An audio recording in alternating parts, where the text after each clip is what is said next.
country of New Zealand. I have an American accent because I was born here in America and lived most of my life here, but have been living in the country of New Zealand for 15 years. In the month of April of 2009, I had an operation for a deviated septum, a septoplasty, that went horribly wrong, leaving me with a hole, or medically more correct, perforation in my septum measuring about 1.5 centimeters by 1 centimeter, which is considered as perforations in septums on the large side. There was constant small degree of pain when around the perforation would become dry, and I was having to inject my nose sometimes up to 15-20 times a day with an emollient, just to keep myself happy and stop myself from going crazy with this dry feeling in my nose. The doctor assured me on my first and second visit after the operation, first one that everything looked good. The second one, he said, it looks like you're going to have a bit of a perforation in your septum. Don't worry about it. We can fix it. Don't worry about it.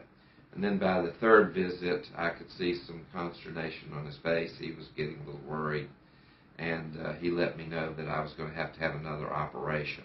He just basically said, get on the internet and find a rhinologist in the country of New Zealand to do this work.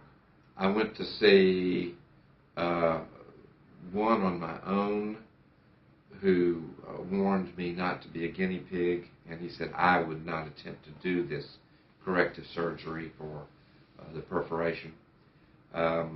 Warned me to only get someone who really knew what they were doing, which was worth the visit just to get this advice, actually.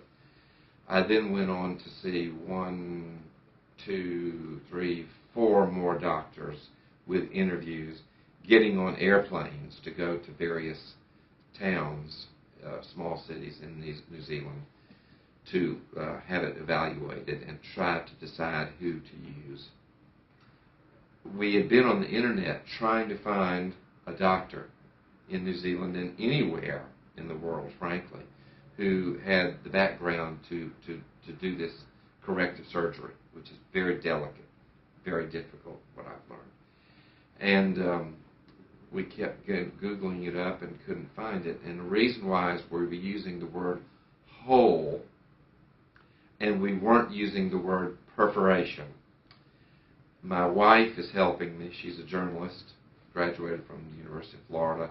She looks up nasal septal perforation, and all of a sudden a whole new world opens up to us, starting with stories about the English supermodel who had this perforation.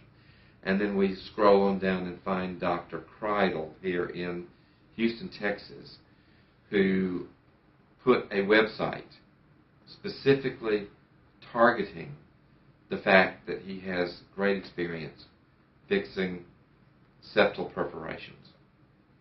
One of the few doctors to be even on the web about this, because there aren't any in the world or that really know how to do this one, or I should say there are very few. So then we hit upon Dr. Kridel and called him on the phone the next day and just started asking questions. And I had already had some photographs done of the hole in my septum in Atlanta by a plastic surgeon, and we forwarded them out here for them to look at. I then made an appointment. We flew out to see Dr. Kridel for the first time. I had the surgery done a little over 2 weeks ago. Dr. Kridel was just in the office a moment ago to pronounce that the perforation is totally healed, that the graft that he carefully put in is taking hold. All is well so far as what he could see. And he just told me this about 5 minutes ago, And I'm kind of on cloud nine right now, floating around with relief over all of this, based upon what I've been through, and I'm very thankful that I found Dr. Kridel. Having interviewed numerous doctors in the country of New Zealand who all proved to be, they just didn't really know how to do it. I could tell. I would certainly recommend Dr. Kridel. Dr. Kridel, it seems, has literally written the book on this operation. I just don't know where I would even begin to go anywhere else on this planet to have a perforation as big as the one I had done by anyone else. But once they get to the size that I had, you've just got to have someone with the delicate hand and the experience that knows what they're doing. Otherwise, you're really taking a big